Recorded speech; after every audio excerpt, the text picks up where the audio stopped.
Good morning and Jai Mataji, all of you. Now, today we will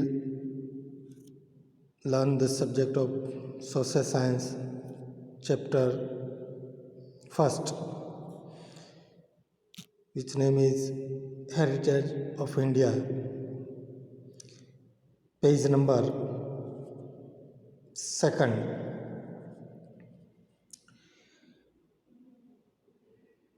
Natural heritage of India, and second one is cultural heritage of India. ભારતનો પ્રાકૃતિક વારસો અને બીજું જે છે એ ભારતનો સાંસ્કૃતિક વારસો. Natural heritage of India, the result of close relationship between nature, environment and human life is a natural heritage. Natural heritage of India is unique and varied. It includes features like mountains, forests, deserts, rivers, streams, seas, trees, plants, creepers, flowers, leaves, insects, and varied landscapes. Wide range of minerals, vegetations, plants, and animals.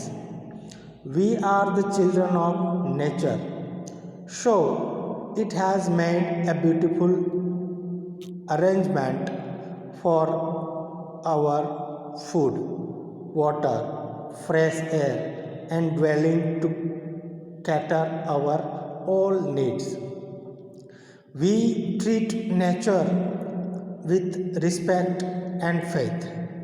The example of our close relation with nature are stories of Panchtantra and Jatka tales of Buddhist religion.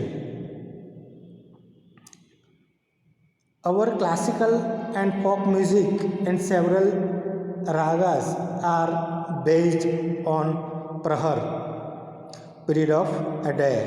Similarly, Ayurveda, Unani and nature cure are also totally based on nature. તો અહીં આપણને જે ભારતનો વારસો છે એના બે ભાગ પાડેલા છે.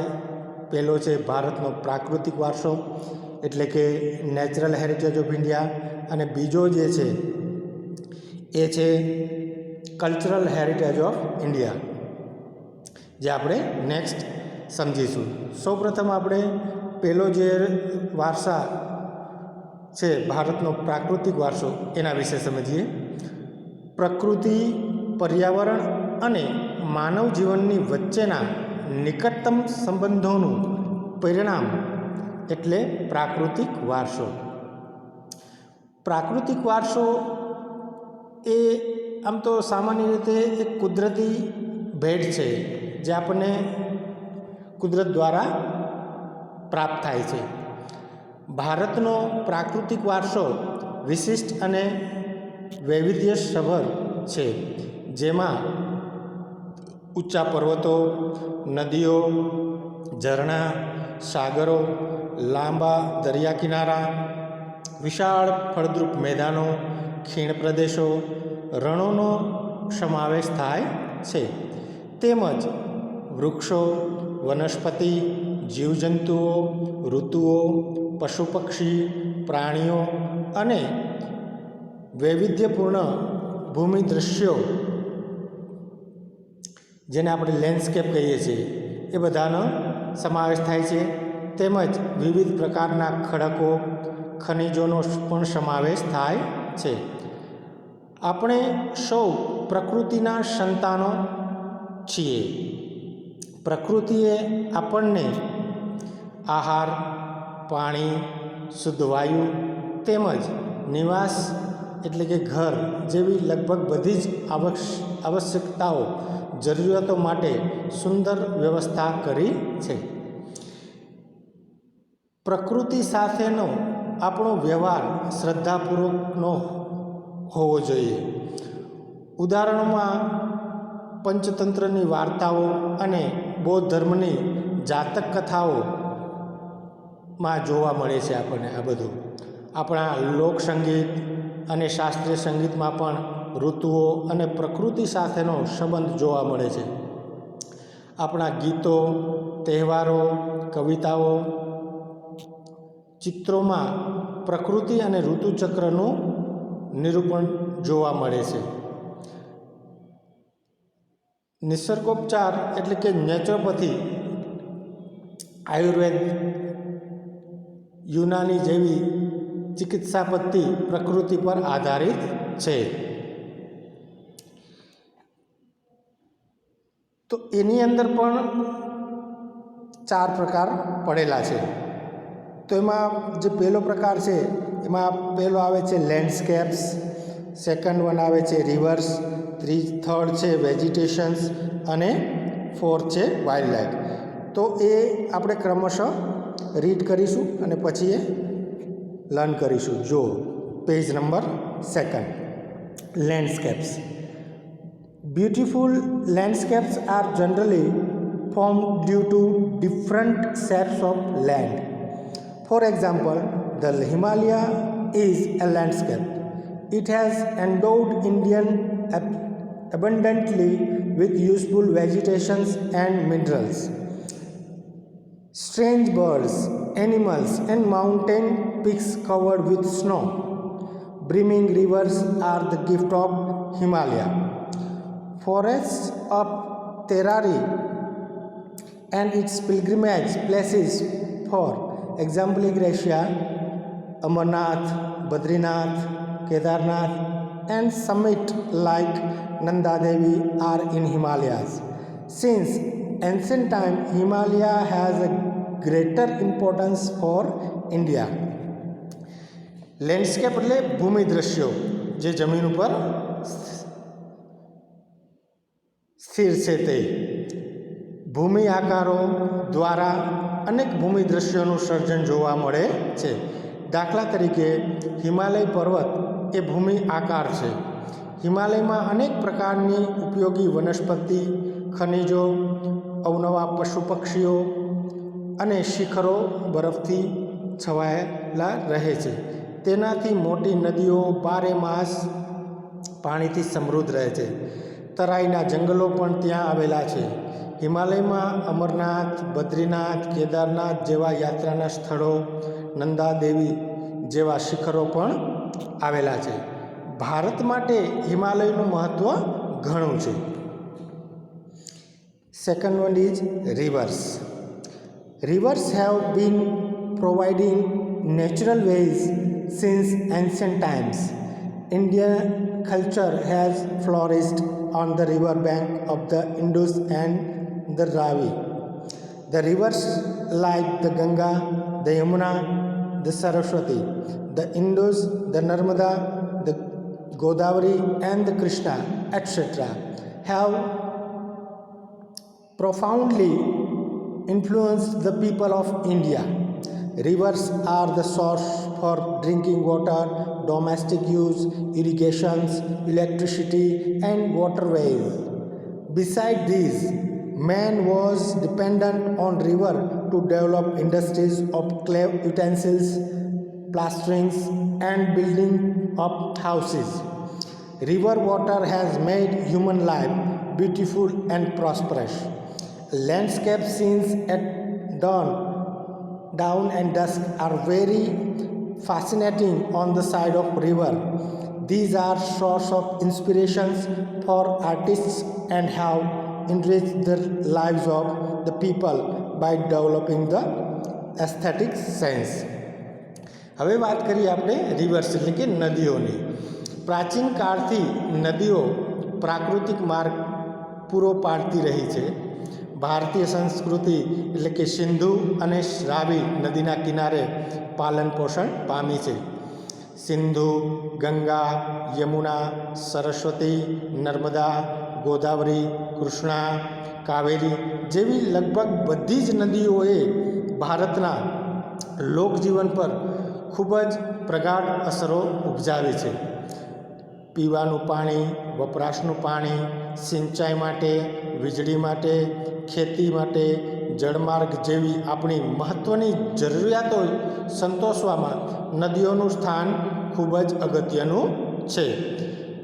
તદુપરાંત માટીના વાસણો, મકાનો, લીપણ તથા ઉદ્યોગોનો વિકાસ માટે પણ માનવીએ નદીના પાણી ઉપર આધારિત રહેવું પડે છે. આમ નદીઓએ ભારતીય પ્રજા જીવનને સમૃદ્ધ બનાવ્યું છે. આપણી સંસ્કૃતિમાં પ્રાચીન કાળથી નદી કિનારાના ઉષા અને સંધ્યાના વિવિધ ભૂમિ દ્રશ્યો દ્વારા ભરપૂર સૌંદર્ય, કલાસૂઝ અને કૌશલ્યોનો વિકાસ પણ આ પ્રકૃતિના વારસામાંથી મળ્યો છે. તેથી આપણે નદીને લોકમાતાનું બહુમાન પણ આપી શકીએ છીએ. Third one, vegetations. People of India are environment lover since ancient time. Its proof is their love and affections towards flowers and shrubs and plants. Humans, animals, birds, etc. are dependent on trees for their food. Banyan and peepal tree and basil are worshipped in India. Cereals, pulses, oilseeds, plants, green fields, prosperous herbs, packed forests, and medicinal plants have ultra enriched our life from ancient time. Herde, amla, behenda, aloe vera, neem, etc. Medicines and flowers are like rose, lotus, mogra, jasmine, damro, sweet basil, sunflower, champa, plumeria, jui, polyanthus, tuberose, jasmine, etc. have made human life very beautiful, fragrant, healthy and prosperous. Thus, social and religious life of India is greatly influenced by the vegetations. વનસ્પતિ જીવન. Vegetation એટલે વનસ્પતિ જીવન. ભારતની પ્રજા આદિ એટલે કે પ્રાચીન સમયથી પર્યાવરણ પ્રેમી રહી છે, જેની સાથે તેનો વૃક્ષ પ્રેમ, પુષ્પ પ્રેમ અને છોડવાઓ પ્રત્યેનો આદર સૂચવે છે. માણસ, પ્રાણી, પશુ પક્ષીઓ આહાર માટે વનસ્પતિ પર આધાર રાખે છે. ભારતમાં વડ, પીપળો, તુલસી વગેરેની પૂજા ધૂપ દીપ કરવામાં આવે છે. વટ સાવિત્રી વ્રતમાં વડની પૂજા કરવામાં આવે છે. અનાજ, કઠોળ, તેલીબિયાના છોડ, ધન ધાન્યથી લહેરાતા ખેતરો, વન સમૃદ્ધિથી ભરેલા જંગલો અને ઔષધિઓ માટે ઉપયોગી છોડવાઓએ આપણા અતિ પ્રાચીન કાળથી જીવનને સમૃદ્ધ બનાવ્યું છે.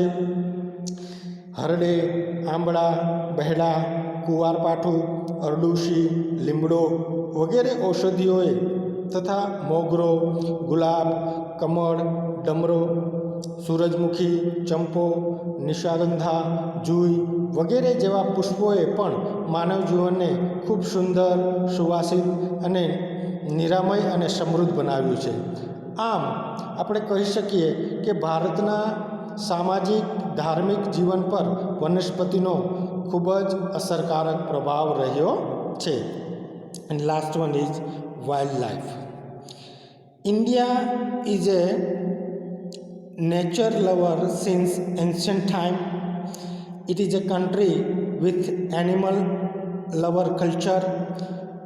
Tiger, lion, elephant, rhino, foxes, bear, deer, sambar, rabbit, python, snake, mongoose, lizard, porcupine. Like many such organisms are found and seen.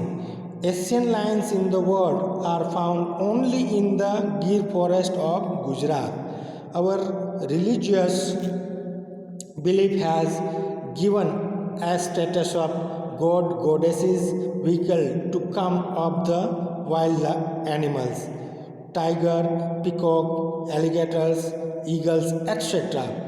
Our national currency is highly valued by having page number 3rd figure of 4 lions, horse and bull. Furthermore, to protect the wildlife reserves,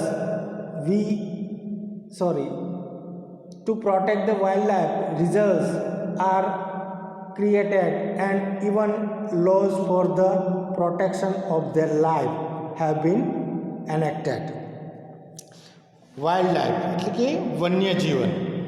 પ્રાચીન સમયથી ભારત દેશ પ્રકૃતિ પ્રેમી હોવાનો સાથે સાથે પ્રાણી પ્રેમી સંસ્કૃતિ ધરાવતો દેશ પણ કહેવાય છે. વાઘ, સિંહ, હાથી, ગેંડો, શિયાળ, રીંછ, હરણ, રોઝ, સાબર, સસલા, અજગર, સાપ, નાગ, નોળિયા, ઘો, શાહુડી જેવા અનેક પ્રકારના જીવો જોવા મળે છે. વિશ્વમાં એશિયાઈ સિંહો માત્ર ને માત્ર ગુજરાતના ગીરના જંગલોમાં જોવા મળે છે. આપણી ધાર્મિક માન્યતાઓમાં લોકોએ કેટલાક વન્યજીવોને જેવા કે વાઘ, મોર, મગર, ગરુડ વગેરેને દેવ દેવીઓના વાહન તરીકે સ્થાન આપ્યું છે. આપણી રાષ્ટ્રમુદ્રામાં પણ તમે જોશો તો 4 સિંહ, ઘોડો, હાથી તથા બળદની આકૃતિ મૂકીને તેનું મૂલ્ય આંકવામાં આવ્યું છે. વળી આ વન્યજીવોની રક્ષા માટે અભયારણ્યો બનાવી તેમના જીવનની સુરક્ષા માટે કાયદા પણ ઘડેલા છે. તો અહીં ચેપ્ટર નંબર 1 હેરિટેજ ઓફ ઇન્ડિયાના જે 2 ડિવિઝન પડે છે natural of heritage A complete કર્યું. થેન્ક યુ એન્ડ જય માતાજી.